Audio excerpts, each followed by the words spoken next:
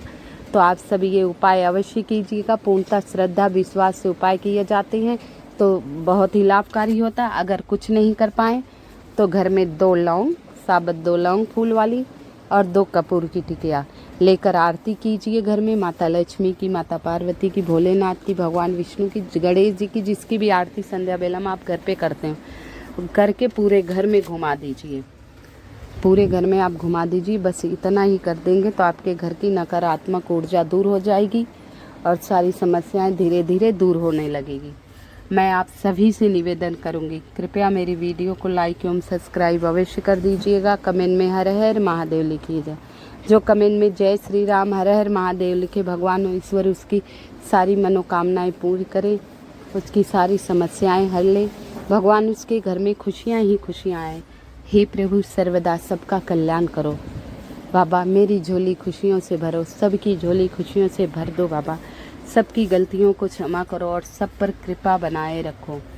तो ऐसे कल्पना कीजिए। सामर्थ्य अनुसार हम पूजा पाठ करते हैं और पूजा पाठ करने के बाद क्षमा याचना अवश्य कर लीजिए। हर हर महादेव।